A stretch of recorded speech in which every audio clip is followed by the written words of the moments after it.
Thank you very much. Please, let's take our seats. Good evening, everybody. I'm Jambo. Mambo. Muko area. Hata mimi niko area. Kwanza, what language do we speak? Tuongee Kiswahili ama tuongee Kiingereza? Ati Italiano?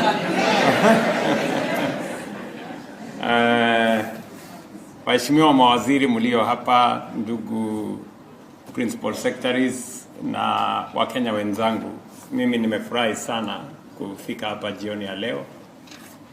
And in the interest of those who may not understand Kiswahili, I want to say how grateful I am to have this engagement with the fellow citizens of the Republic of Kenya here in Rome. And looking at the numbers here, I didn't know that it was possible to have a rally in Rome. You know, Rome looked like it was far. But I think because of the growing diaspora community, not just here in Italy, but globally, we are very proud that when we find moments like this to share as people who come from one country, to share matters to do with our motherland and all the other issues that are necessary for you who work in the diaspora. I am very proud of what I have seen the Department for Diaspora Affairs doing, and it validates the request that was made by Kenyans that it is correct to have a department or a ministry that engages Kenyans in the diaspora. I think that request was not in vain. It is now clear to me that the request that was made by the people of Kenya was right, and it was the correct thing to do. We will continue with the leadership of the Ministry of Foreign Affairs to engage citizens like yourselves in the diaspora, and I must congratulate all of you for the contribution you're making to wherever it is that you work, but much more importantly, the contribution you're making to our country. As the Prime Cabinet Secretary has said, we have I've just appointed an ambassador to the Holy See because of the importance of Vatican. We have many students here who go to college here. We have many priests, and recognizing that the church plays or played then and even now a very important part in nation building. It was just important that we deepen the relationship between Kenya and Vatican. And I'm very happy that shortly, in a couple of weeks, maybe a month or so, we will have a new ambassador here who will join you other Kenyans in Italy. Having said that, and I know we were supposed to do this event earlier, but the business forum went longer than any one of us expected. It was very well attended. I was actually very impressed with the attendance, the interest shown by business people, entrepreneurs, investors from Italy, from Europe, in Kenya is immense, and it validates our position as a country, as an investment destination, and all the things that we have done to make sure that Kenya continues to attract investment and to grow and to get people in the private sector to support our development as a country. I am going to break this into just 3 things that I want to say. I want to give you a small report of what is going on in Kenya. I know you read a lot of stories in social media. most of the stories in social media is not correct. Most of it is fake. Most of it is misinformation. 3/4 of it is disinformation. And so it's good to get a correct picture of where we are as a country. Number two, I'm going to tell you why I'm here this particular time. And then I'm going to share with you where we want to go. Yes. So number one, we have consolidated the place of Kenya. I am very proud of the progress that we have made. You know, when I made commitments to the people of Kenya during the campaign, many people thought I had overpromised. They actually told me as much. And some of them were sympathizing with me. In fact, I remember one bishop telling me, it's okay. You know, it's understandable that sometimes you make commitments for the sake of getting votes, but you must not keep all of them. You can leave the difficult ones. And I remember telling him, I intend to keep every commitment and promise I made. And I'm happy that we made progress. You know, our economy has done well in terms of real numbers. You know, I remember the first assignment when I came into office, the first assignment that was on my table was how to repay a $2 billion Eurobond. That was the biggest thing on my table. And everybody expected that Kenya was going to default, including the Secretary General of the UN. I remember Antonio Guterres telling me, so, Mr. President, what is going to happen when Kenya defaults? Not if. He said, when Kenya defaults, what's going to happen? And I remember telling Antonio Guterres that Kenya will not default. For those of you who follow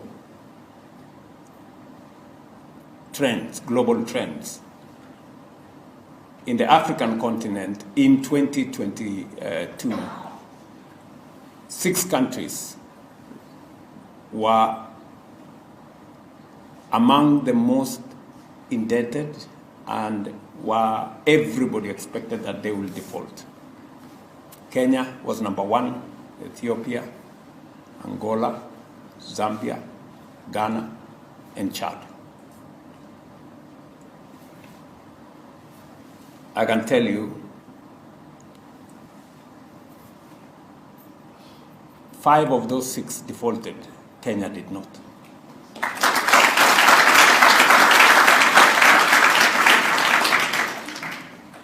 And we just did not default. We made very difficult decisions. Very difficult decisions. And so we cut down on our budgets, we reduced on our spending, we put on hold many projects, we stopped subsidies on unga, we stopped subsidies on fuel. And it was a difficult moment, but it was absolutely necessary. Today, you can see the difference, the sacrifices we made then. Today, our inflation, which was at 9%, is now at 4%. Our exchange rate, which had gone all the way up to 160, is now, for the last 2 years, is at 129. Interest rates that were, James Mwangi will tell you, they were going towards 20-something%. Now interest rates are cooling off around 14%. And in fact, the 91 treasury bills that were at 16% are now at 8%. It's now 7.4. I was just being, the treasury man here is telling me it's actually 7.4 down from 16%. So our economy is now fairly stable. We can count on it.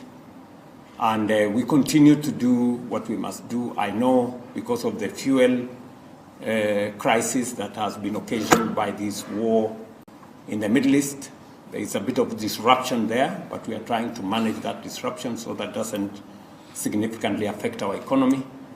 But I can say with confidence that the sacrifices we made in 2022 are giving us results. Today, we have gained respect.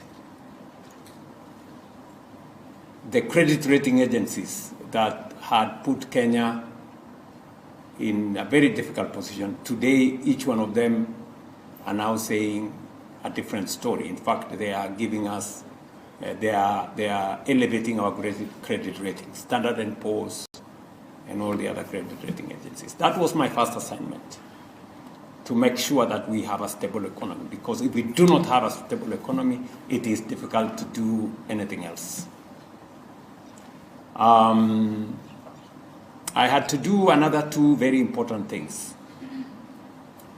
I made a commitment that we are going to make access to credit, especially for the very bottom of our pyramid. I mean, maybe you may not know, but we had close to 7 million Kenyans who had been blacklisted in credit rating agencies, CRBs.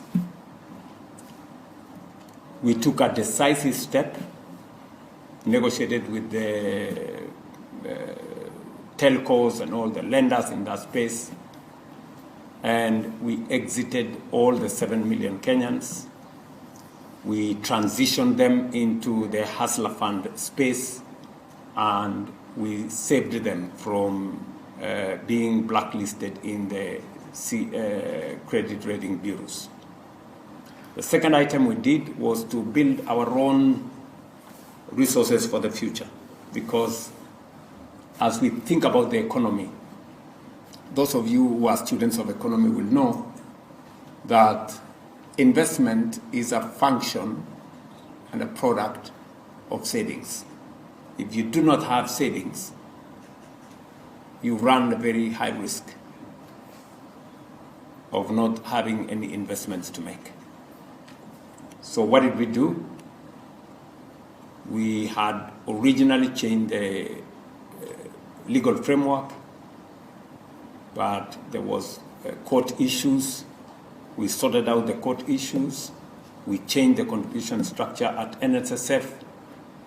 And today, I can proudly tell you that our savings as a percentage of GDP is growing. NSSF for 60 years had saved 312 billion Kenya shillings. But in 2 years, because we have changed the contribution structure from 2023, we have moved resources in NSSF from 312 billion Kenya shillings to 670 billion today. Next year, we will have 1 trillion shillings savings in our NSSF. And I am very confident that in 5, 10, 15 years, we will be borrowing from our own resources rather than going to China and all the other places to borrow money. That is how countries are changed. You build your own reserves. What we have been doing all the years is to consume all the money we have, and then we go and borrow from those who know how to save. And we pay an arm and a leg for it. So that you know, for all the money we borrow from all over the place, what percentage of our revenues are used to service debt? Almost. Yes. So you see, we spend quite a chunk of our resources to service foreign debt. So it is very important that we rethink who we borrow from, whether we should borrow, or whether we should save our own resources and use a different development model to grow our country and to develop public infrastructure. It is the reason why in our manifesto we said we are going to have the National Infrastructure Fund, which is going to give us a different model of developing our country. And I'm very proud that finally we have a law that is the National Infrastructure Fund. I will tell you shortly how that works. Number two, we had to sort out agriculture. You know, for those of you who remember, in 2022, there were too many people in the streets with sufurias in their heads talking about unga and the unga prices that time. The unga prices were around 250 shillings to 2 kilogram bags, a 2 kilogram bag of unga.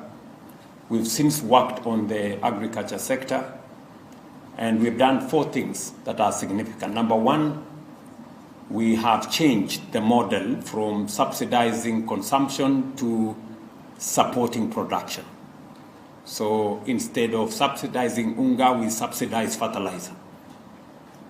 Makes a whole difference. So we reduced the cost of fertilizer from about 7,000 shillings a 50 kilogram bag to now 2,500, and we have seen tremendous growth in production, whether it is coffee, tea, maize, wheat, sugarcane. We've seen exponential growth in production. Just to give you an example, we were producing about between 40 and 43, 44 million bags of maize. Last year we produced 70 million bags. This year we are on course to produce between 75 and 80 million bags, because we are putting our subsidies in the right place.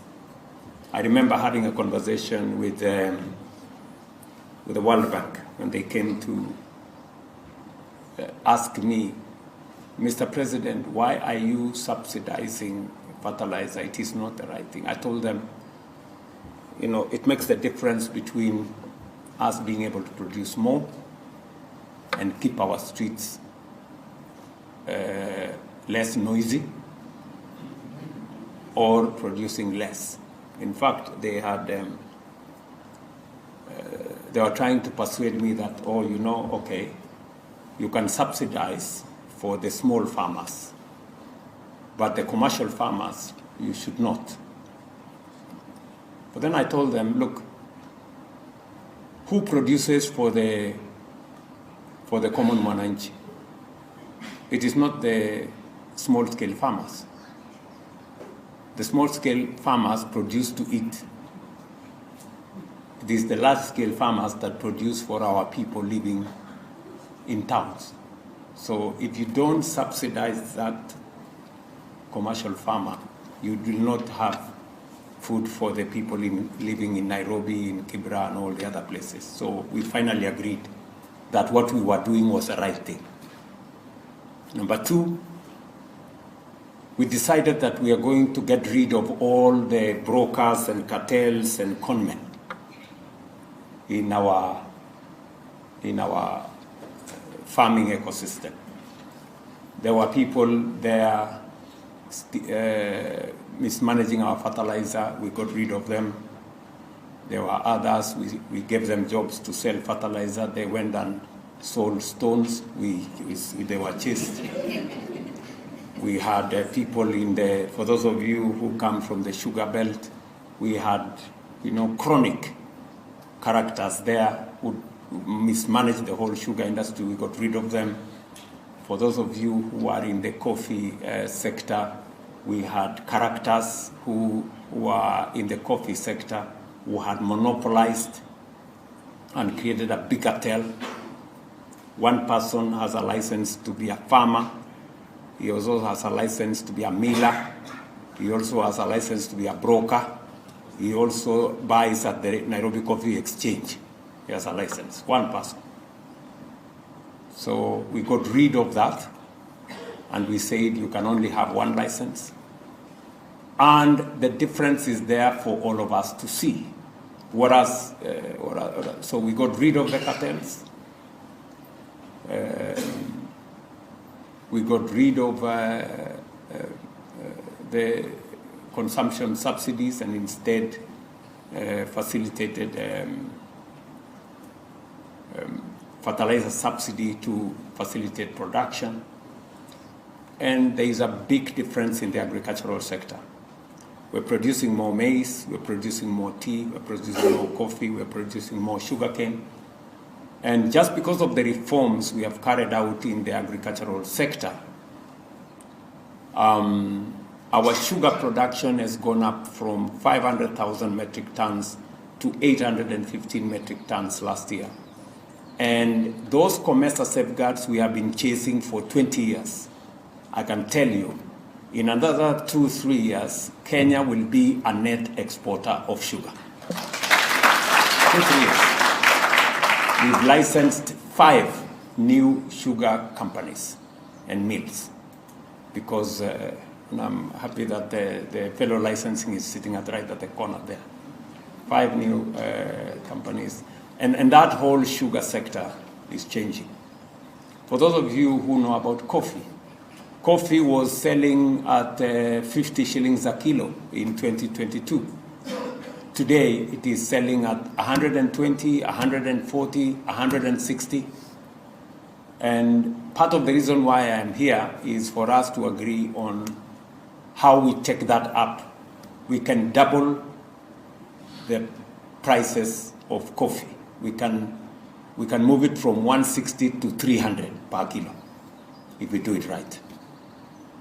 That is already, ask any farmer what the price of coffee is today in Kenya per kilo. So we've changed that. Our milk people are in good space. Our tea people are in good place. And we decided a third thing to do is to open new markets.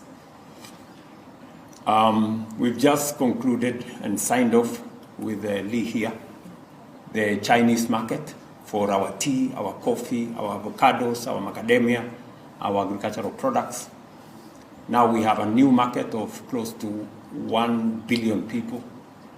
And already the first consignment left Nairobi, and we are looking at how to make that better. We've signed off the CEPA with UAE. We are negotiating almost at the tail end with the American market. When are we concluding, Lee? Shortly? Yeah? After this war, this war. This war has come with many problems. So we want to expand into new markets and see and improve our product. Then number 3 was the assignment to correct the challenges we have in our education sector.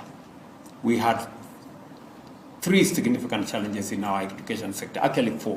1, we had CBC that brought many complications to teachers and parents, and most parents were complaining that they were being made to work at night by their kids, or you have been told to make a car, so they were cutting boxes at night to make the car for tomorrow morning. And many parents did not like that. I wish there were parents like the ones who are sitting here. You know what it means to have a kid. You have to follow what they are doing in schools, and yes. But back at home, the kids belong to the teacher and the school. So we had a challenge with the number of teachers. We had a challenge with the classrooms, and we had a challenge with the funding model for our university and TVET institutions. Those were the 4 significant challenges that we were faced with. I can confidently tell you we've sorted out all of them. Number 1, we've straightened the CBC. We now have competence-based education and training. We have worked with the stakeholders. We had more meetings. We engaged the stakeholders. We engaged teachers. And that problem is now being sorted. Number two, we've hired the largest number of teachers ever hired by any administration. We have hired 100,000 teachers. You know, we used to hire 5,000 teachers per year. 5,000 per year. In 3 years, we have hired 100,000. So the 100,000 teachers we have hired, if we hired in the pace at which we used to hire, it will take us 20 years. And we are scheduled to hire another maybe 16 or 20,000 teachers before the end of this year. Just to make sure that every child in school has what it takes to learn. We've also built, and I want to thank our partners, working with the World Bank and other partners. We've built 23,000 new classrooms to accommodate more students, specifically in Nairobi. You know, many of you may not know, Nairobi, being the capital city of Kenya, has one of the most serious challenges of learning spaces in Kenya. Nairobi, the city, especially in the informal settlements. So we've tried to sort that out. In fact, I had to provide an extra 1 billion shillings beyond CDF to just take care of Nairobi learning infrastructure. Number three, we changed the funding model. The funding model that was there was not working. In fact, for those of you who follow university education, in 2022, we had 23 universities who were declared technically insolvent. They could not pay salaries, they could not pay suppliers, they could not pay statutory deductions, NSSF, and all the others. We've changed the funding model. We've increased our budget for education from about 500 billion in 2021-2022 to 702 billion last year. And in the coming year, we are proposing a budget of 765 billion. Again, to make sure that education does not become a privilege for those who can afford, rather it becomes a right for every child in Kenya. We have also, the fourth or fifth assignment was to sort out healthcare. I made a commitment to the people of Kenya that we were going to sort out healthcare because it was not working. NHIF was a privileged club. Those who can afford, those who have jobs, those are the people who got into NHIF. And it was just between 7 and 8 million Kenyans who could access. It took us almost 2 years of, trying to figure out, because this NHIF thing, we had tried twice and failed. Professor Anyang' Nyong'o, when he was Minister for Health under the Grand Coalition, or that government tried, it didn't work out. It collapsed. We tried as Jubilee. In fact, among the big four in Jubilee, one of them was universal health coverage. And we didn't succeed. In fact, we ran a pilot in 4 counties. We ran a pilot in Kisumu, I think it was Nyeri, Machakos, and Isiolo.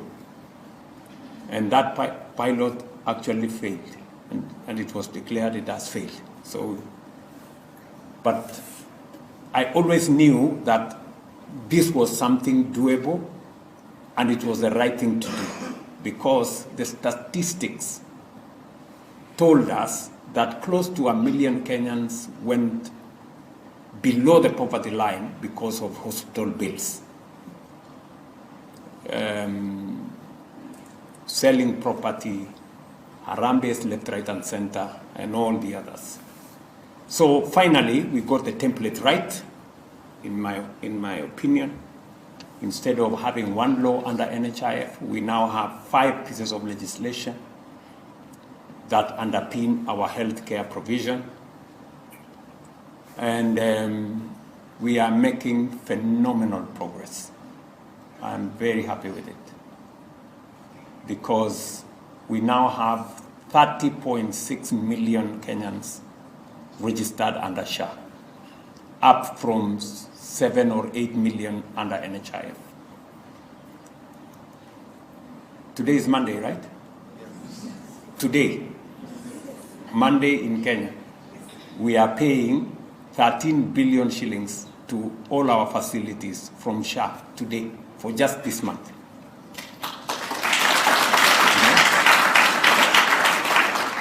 Listen, NHIF used to collect about 28, 29 billion shillings every year. SHA, we are paying 13 billion shillings just in 1 month. There's a world of a difference, right? Because we have changed how people contribute. We have digitized the whole space. We have created a new framework. And if you listen carefully, today in every part of Kenya, there are testimonies of SHA paying for citizens. You will hear in that village, SHA paid 20,000, SHA paid 50,000, SHA paid 100,000, SHA paid 1 million, SHA paid 2 million.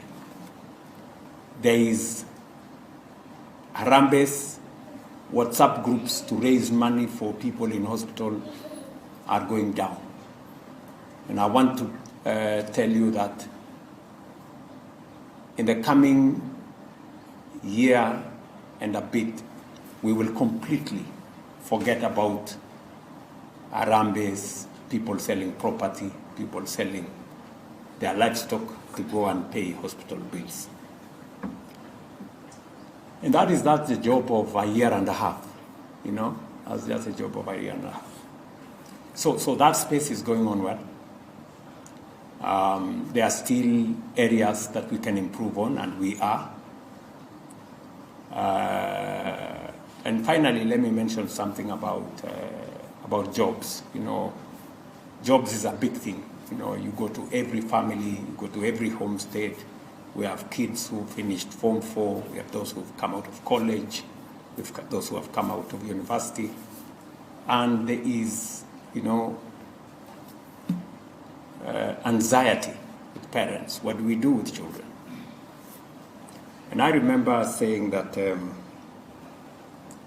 Waswahili wanasema ukiona vyaelea vimeundwa. There are no jobs that happen. They have to be created. And creating jobs has to be deliberate and intentional. You know? It's good to grow the economy. That's okay. You know, it's expected that when the economy grows, jobs become available. But that is not a straight line like that. You have to be deliberate about sectors of the economy that you stimulate because they have the potential to create more jobs than other sectors. And it is the reason why we have done 4 things. When I pushed for housing, many citizens, not citizens actually, leaders were asking me, who told you Kenyans need houses? Everybody has their home. Why are you obsessed with this housing thing?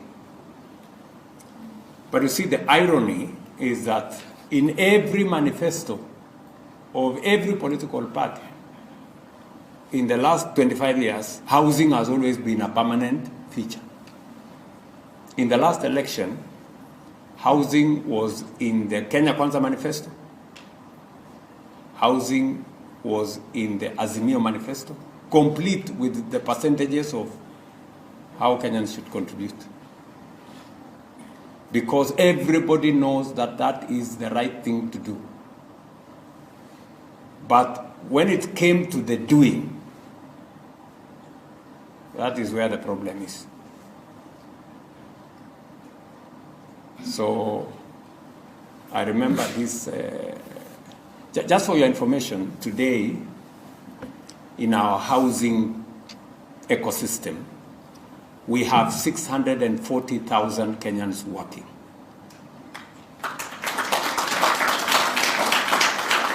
How many? 640,000.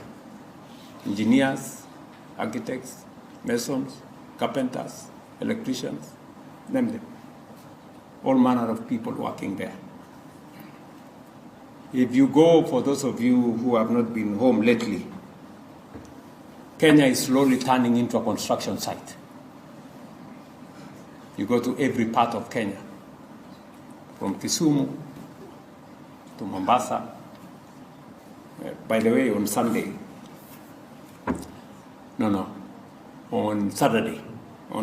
I was in a place called Banisa. Nyinyi mnajua mahali Banisa iko?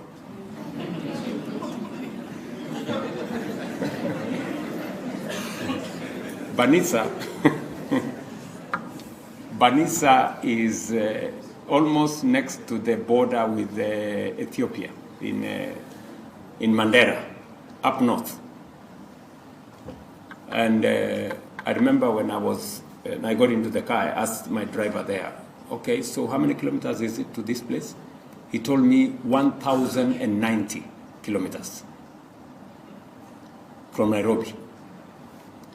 So, and in Banisa, I went to this place where we are doing a market and the police housing in the middle of nowhere.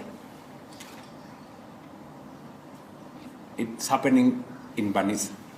It is also happening in Homa Bay. It is happening in Kiambu. It is happening in every other. We have actually 210 sites of affordable housing, and we have 600 sites of markets going on. So what are we doing in housing? We are doing already 240,000 housing units up. We've started giving out keys. I gave out keys in Nairobi. I gave out keys in Kakamega. I gave out keys in Kapsabet. I gave out keys, I don't know where that else. And there, Machakos. And it's continuing. We have 600 markets going on, modern markets, and we have hostels for 180,000 college students in Tibet and in universities, and 600,000 people working. That was deliberate, it was intentional. But it was difficult. You know, that's how I became Zakayo. Oh, you know Zakayo? Zakayo. Because housing levy was something we had to, all right? But look at the transformation it's changing the skyline of Kenya. It is changing the skyline of Kenya. Go to Eldoret, my own hometown, and see. Is there anybody here from Eldoret? Yes. You should go to Apo Railway and uone maneno vile inaendelea, or you go to Pioneer, uone vile mambo iko. Anybody here from Kisumu? You should go to Kisumu hapo kwa. I mean, Kisumu is. I went there and I couldn't believe it myself. 20th floor. You know, in Kisumu, and anywhere else. Go to Homa Bay, go to Migori, go to Kakamega. I just came from Kakamega the other day, and we are now doing the next 2,000 units right there in Amalemba, Apo Chini. We are doing the same in Makueni. There is anybody here from Makueni? Go to Wote and see. Yeah? Or wherever. Any town. Go to Garissa. Anybody from Garissa here? Mutaona vile mambo iko. So we are changing the skyline of our country. Of course, the social media will tell you nothing is happening in Kenya. That's what the social media will tell you. And on and on and on and on. So that is one issue we are doing. Housing is giving us opportunity to create jobs and change our nation. That is what other countries have done. Number two, we decided that we are going to streamline this overseas employment story. And thanks to Rosalyn and good friends at the Ministry of Labor, we had so many crooked, what are those companies called, those people? Private recruitment agencies, crooked people, you know, there. We registered close to 1,000 of them that were crooked. We have a bunch now that is left, and we are keeping close tabs on them. We have also simplified the process. We have reduced the time required to get a visa, to get a passport. We've scaled down on many other aspects, and that is why the numbers that were listed there. In the last 3 years, we have facilitated the employment of close to 543,000 Kenyans, and those numbers are growing. We have signed bilateral labor agreements to make sure that those Kenyans who work in those countries are protected, and we have a mechanism to make sure that we can get to them. We can repatriate them if we must, if there is a challenge. And you've seen the kind of work that has been done by the Diaspora Ministry. Whenever there are Kenyans in distress in any part of the world, we try to facilitate their way back home. And so that space around diaspora has not just increased numbers. With numbers, we've also increased remittances coming to Kenya. Number three, we have also expanded the space on digital jobs. We've created a better ecosystem to create opportunities for people to work. We're expanding the fiber infrastructure in Kenya, creating more ICT hubs, creating more GTM centers, and training more Kenyans on working online. We have also facilitated the coming into Kenya of more business process outsourcing companies. In fact, the largest business process outsourcing company in the world, called Teleperformer, now has a footprint in Kenya. And we are continuing to build that ecosystem so that we can create opportunities for Kenyans to work on the digital space. And as I talk to you today, we have close to 300,000 Kenyans working either in business process outsourcing, in GTM centers, in ICT hubs, both in public and private places, working online. And we continue to build that ecosystem. Remember I said, if we have to create opportunities for work, it has to be intentional, it has to be deliberate. And that's what we are doing. I thought I should say that just to give you an understanding of where we are in Kenya. I guess that gives you a sample of the things we are doing and the change we want to make in our country.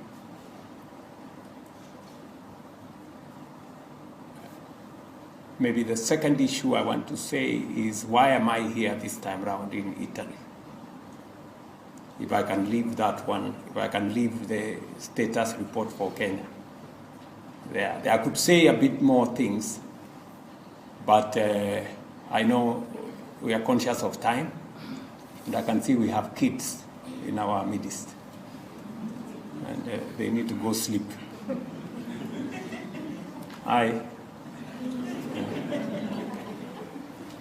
you know. I'm here this time round because we have business to do with friends here. We've come to sort out some of the projects that brought problems along the way. We had a project in Mwingi that developed complications. We came to sort it out. We had a project in Baringo called Kirandich. We came to sort it out. We had another project in Nakuru, Itare, which had problems. We came to sort it out. And I think we have agreed with the Italian government on a framework to sort out all those water projects that had challenges. That was assignment number 1. Assignment number 2, under our universal health coverage program, we're trying to get some hospitals to support our counties, to elevate some of the hospitals to level 5, to provide a better healthcare delivery mechanism. We have, I think, hospitals in 17 counties, including 17 counties, including a level 6 facility in Mombasa, because we want to have an equivalent of Moi Teaching Referral, Mwai Kibaki facility in Nyeri, and the Kenyatta level 6. We want to have one facility like that in Mombasa. So we came to discuss that with the Italian government here. We have a proposal which they have looked at, and I think we have also agreed on how to take that forward. Number 3, we came here to look at our education system. As I told you, we have some of the best human capital anywhere in the world. Kenyans. You know, our education is good. Our English is good.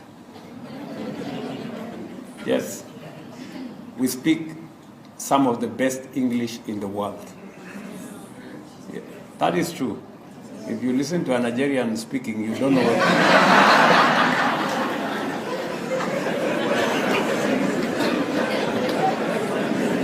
You don't know.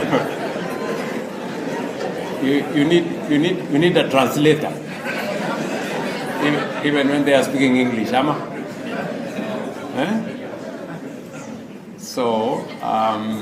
So we've some of the best human capital anywhere in the world, and we just need to sharpen it with more training, and that is why we came to discuss here 2 things. Something that I very strongly believe in, that we need as a country. You know, we have good knowledge and education, but we need to sharpen our knowledge in science, technology, and innovation. If we have to move our country to a first world, we need knowledge. We need sharper knowledge. That is what other countries have done. We need to develop a higher caliber of professionals to undertake and underwrite our development. It is my belief that a country can only grow to the extent of how they can think. You cannot grow more than you can think. You cannot develop. Yeah. So we need a much more solid body of knowledge for us to take Kenya to the next level. So that's the conversation we had. We've signed an agreement with Italy to develop the space around science, technology, and innovation. And secondly, we've come to look at equipment for our technical TVET institutions. We have 60 TVETs that we need to elevate the training, especially on technical skills. And we've come to negotiate a facility to provide some of the Italian equipment for training. And then number 3 and number 4, we have come to discuss another 2 important subjects. that is leather and coffee, to develop those value chains. Why? Number one, we have some of the best coffee in the world. We need to do more. We're doing 50,000 metric tons now. We believe we can do up to 200,000 coffee. In Kenya, there is a coffee momentum that is peaking. I found my mother growing coffee. We used not to grow coffee where I come from. But when I went home, I found my mother has grown coffee, and I was asking her, what is the story? He told me, but everybody else is growing coffee around here.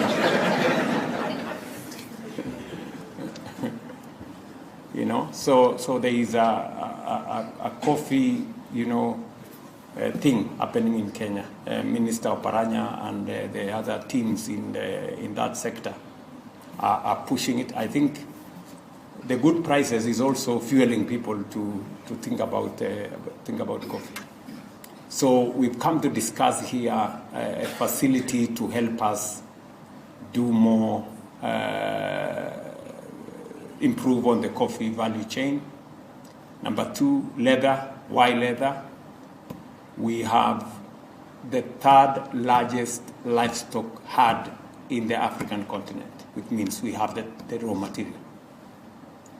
And we only need the best technology. And this country has some of the best technology in leather.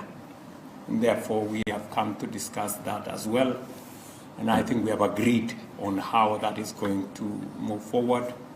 We've agreed on a facility that will improve on what we are doing in Karioko. We have a common user facility. That is why PS Mufana is here, and my good friend Lee is here to discuss that, the people in the trade space. And so those are some of the assignments we came to discuss with our colleagues here. We've also discussed, we came to sign off some small grants here and there. We have a grant for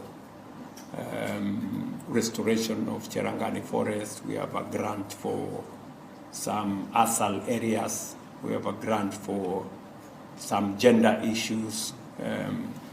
And we are discussing a grant for a small, a good water project in Taita Taveta, a place called Lumi. Do you have anybody from Taita Taveta here? County? You come from Taita Taveta? Great. Yes, there's a place after Mwatate called Lumi. There, we have a water project there we are working on, and we've gotten a small facility of about 700 million to be able to undertake that project. So these are some of the things that we came to discuss with the government here, and we've gotten a very good response. It so happens that Prime Minister Meloni is a good friend of mine. The President Terela is a very good friend of mine, and we've got good engagements there. There are another couple of, what was the other thing? I think those are the things. There is another 2 or 3 things that, there is something on ICS, which we've left somewhere hanging. But we've really, I think we've done a good job, and we have earned our salary. At least today we.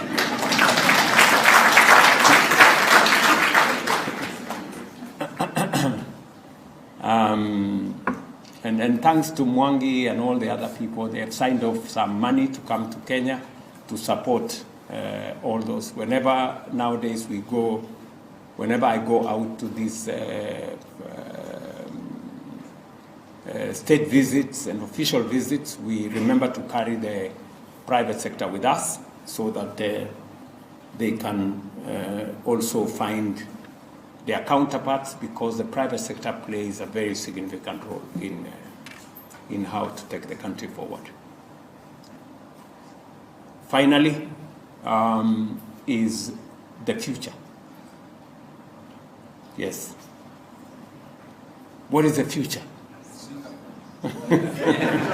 Where is the future?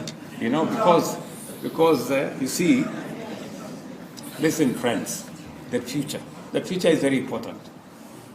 You know, we have done everything that we have done. We have stabilized the economy. We've sorted out our agriculture. We can do more.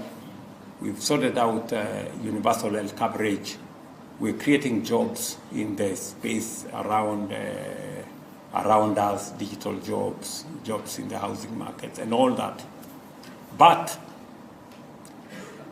we can do more. We can and must do more. And this is how I see the future. There are three things we must do, beginning now. Three. Number one, we must generate more energy. We do not have enough energy in Kenya. Mumesikia power.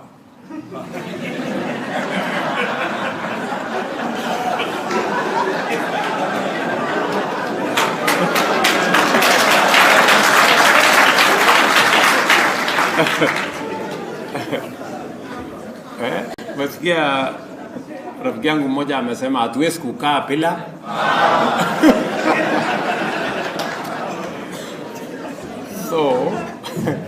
So we need to generate minimum at least 10,000 megawatts of energy. Why? Listen, my good friends. Today we have in our grid 3,300 megawatts. You know, and if you stable, you know, installed capacity is 2,000, maybe 400, 500. On some occasions, we have to do load shedding because our peak sometimes exceeds the energy available. So we have to shut off some areas. That is the wrong thing to do. You can never develop without energy. You can never. So we need to generate 10,000 megawatts of energy. We have geothermal resources, we have wind resources, we have solar energy resources, we have nuclear energy resources, which we must develop. In fact, I've just excused Minister Opio and I because he's meeting one of our investors called Eni from here. Who is working with us in Menengai. We've just given them a facility in Menengai to look at the opportunity to invest in our geothermal resources. So we have to generate 10,000 megawatts of energy at the very minimum. That requires about between 10, 12, maybe $13 billion to do. Number two, we have to escalate our transport infrastructure. You go to any part of Kenya, people are still complaining, barabara haiendi nyumbani, bado iko matope. Barabara is a problem. We still have a problem ya barabara. We do not have enough road infrastructure. I remember when we came into office with President Ruto, we rolled out a 10,000 kilometer road program. We managed to do about 6,000. I am completing another 6,000. But we want to do 28,000 kilometers, new kilometers of tarmac. From independence up to now, we have done 20,000 kilometers of tarmac. I'm just telling Kenyans that it is good we have done 20,000.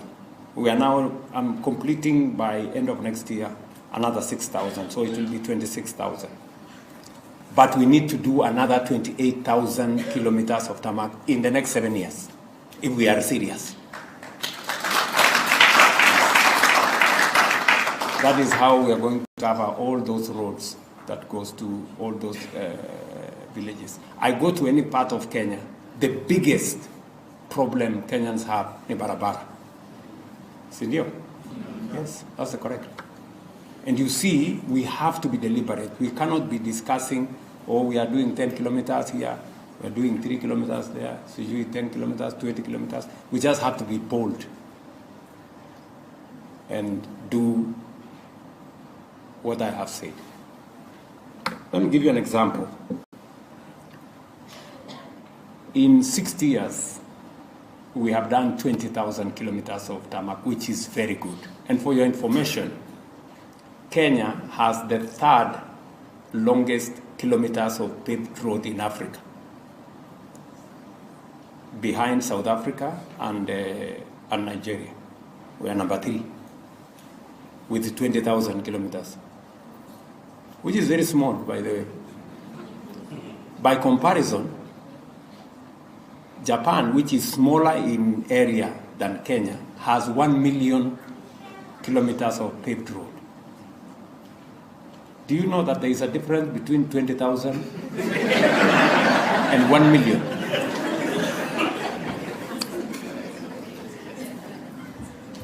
And the difference is not small. Sindio?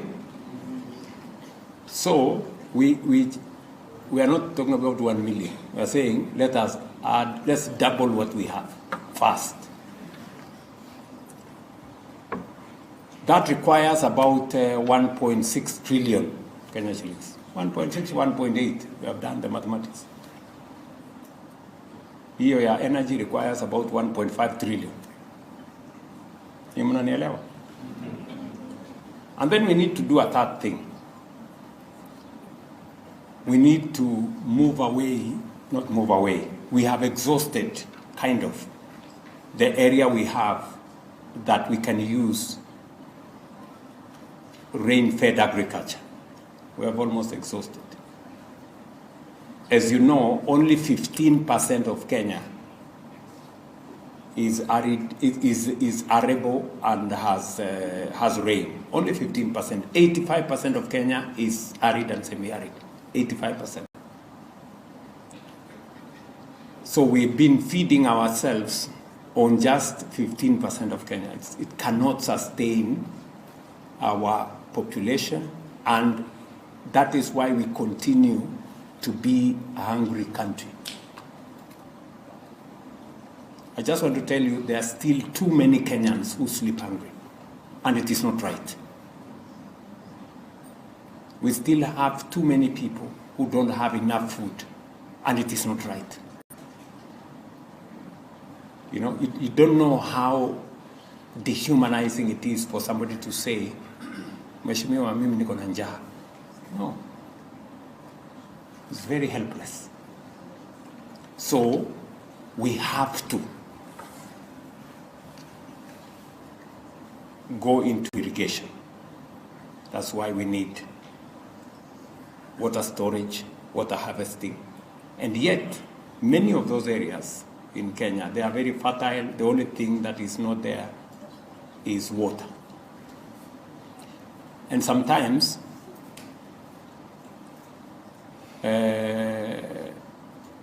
people confuse rain and water.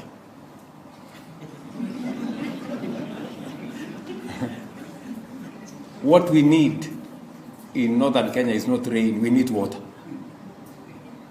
We need water. So wherever it rains, we should harvest it and make water available in all the other areas. That is what dams, water harvesting, water storage does. It gives us water to use in places where there is no rain. But we have enough rain, but we do not have enough water in those other areas. So we need to harvest the rain and take the water to those areas. So we need to, at least for us to stabilize our food security and create opportunity for us to tap into the export market, we need another 2.5 million acres of irrigation. 2.5 million acres. for us to do, we have estimated, if you speak to my PS Kimoto, in my PS Corridor, they will tell you we need 50 mega dams, huge dams. Many of you have heard of, so in Koru, you have heard of High Grand Falls Dam, you have heard of Dawa, you have heard of Doshi, yeah, the PS for Water is here, the Minister for Water is here. All those dams, Waziri.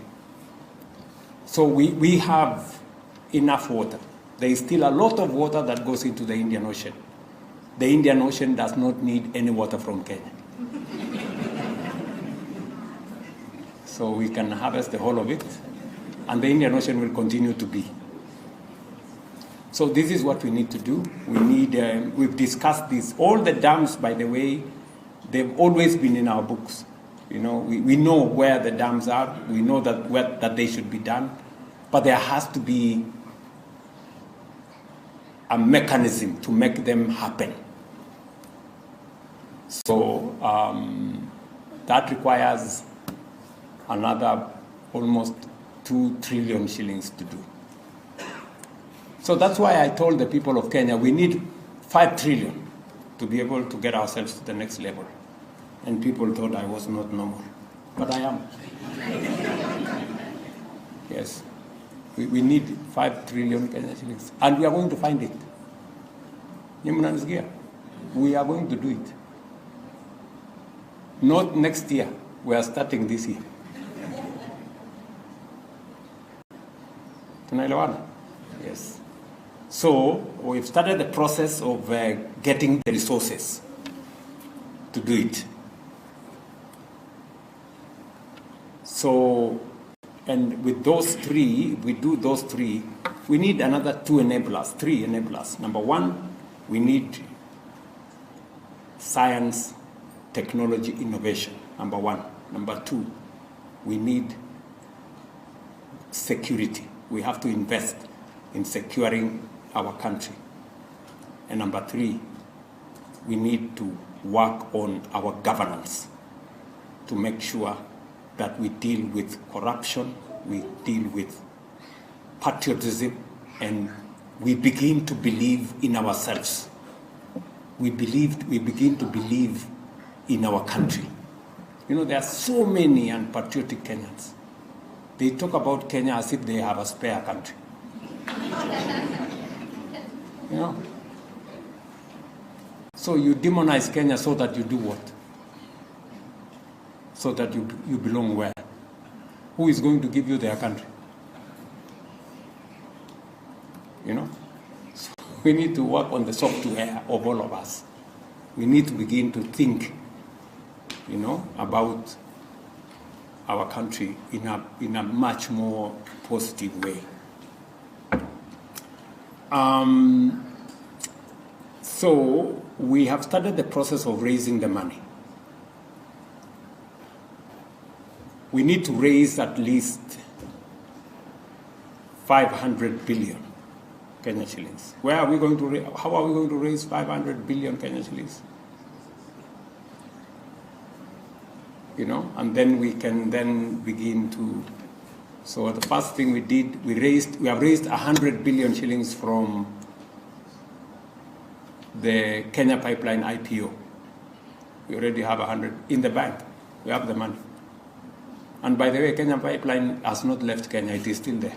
It is still buried in the soil, transporting fuel. But we have 100 billion shillings in the bank. We're going to raise another 250 billion in the next few months, maybe 1 month, 2 months. And I have ideas on how to raise the balance. Because somebody must take the right decisions, however tough, for our country. That is why I made the decision that I am not focused on the next election. That is not my focus. I am focused on transforming Kenya, whatever the consequences.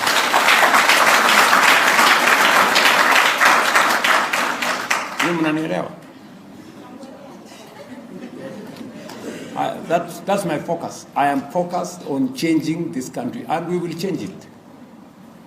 Yes, we are changing Kenya. It's beginning to look different.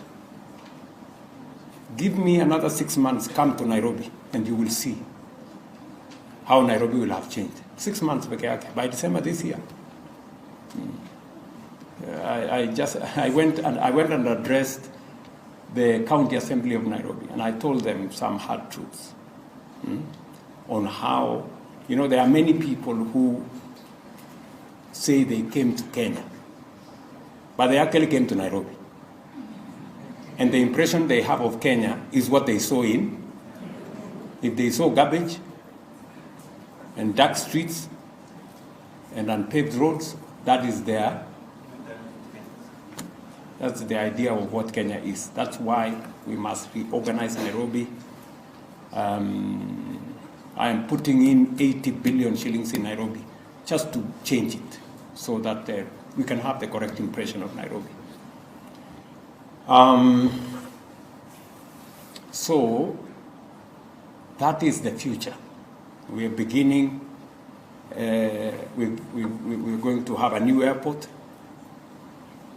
We've just advertised for a new airport in Nairobi. We are going to use the money from the Kenya Pipeline IPO. And we'll use only 10 billion out of the 100. Tutaweka 10 billion hapo, tulete watu wengine wakusanye, tuende tufanye hiyo ingine, tujenge nini.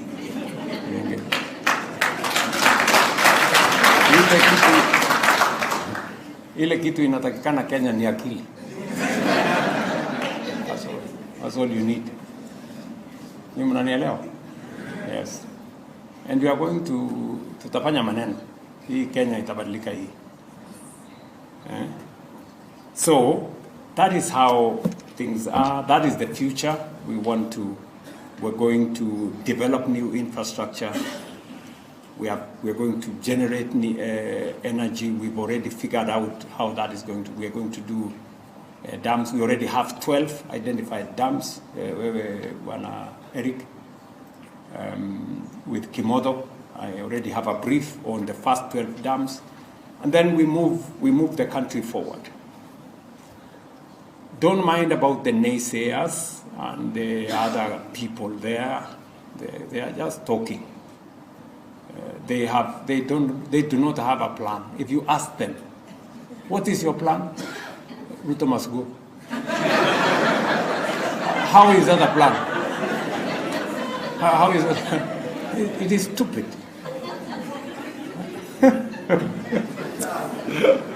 I mean, what is, I'm yet to hear them give us an alternative plan, There is none, You saw the other day when we had this challenge of war in the Middle East.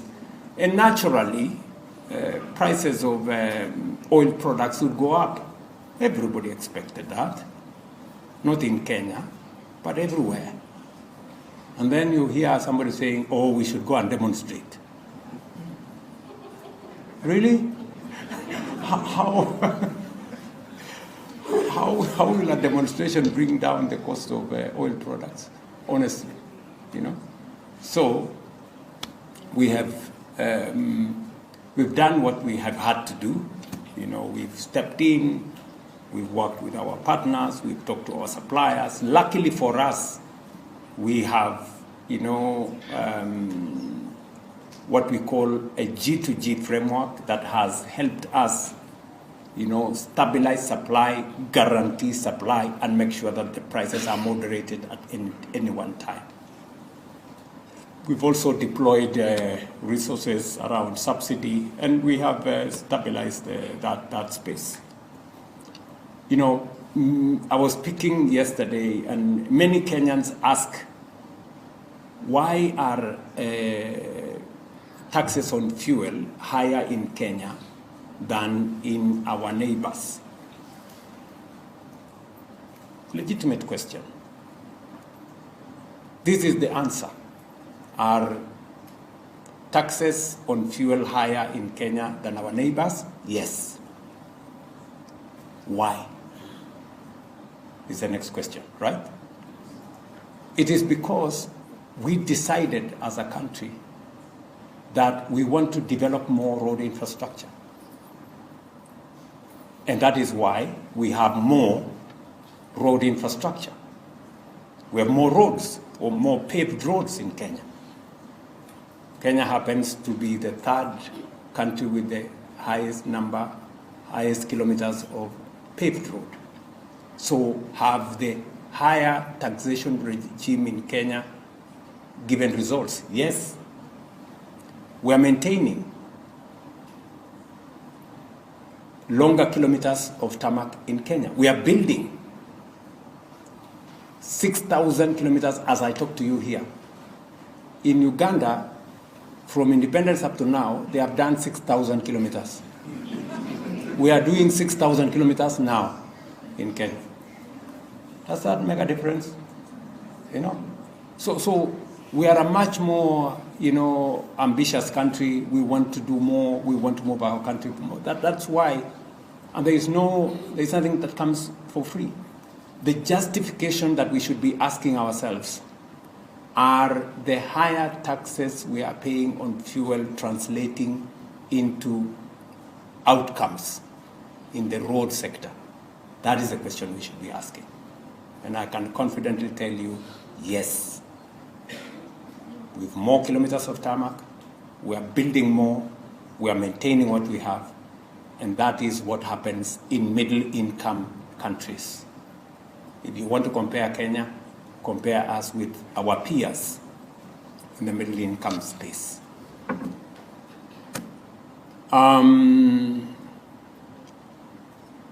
You asked for me to talk to you, so I don't know whether you are still I don't know whether this is what you asked for, or you bargained for something else. But let me stop there and say, my good citizens, the people of the great country we all belong to, Kenya, I'm very proud to be in your midst this evening, to share my thoughts on what I think about our country and where we should be going and how we should get there.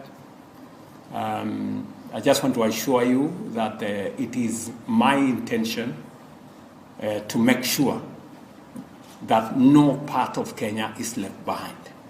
That is my intention, and it's my deliberate intention. And that we bring all the people of Kenya on board. No section, no community, no region should be left behind. It's possible for us to move together. It is possible for us to grow together. It is the right thing to do. And that is what I intend to do. And I'm very confident. And I am very optimistic about the future of our country. Very optimistic about the future of Kenya. Kenya is going places. And by the way, we have a great country. If I were asked whether I was to be born again, I would want to be born Kenya.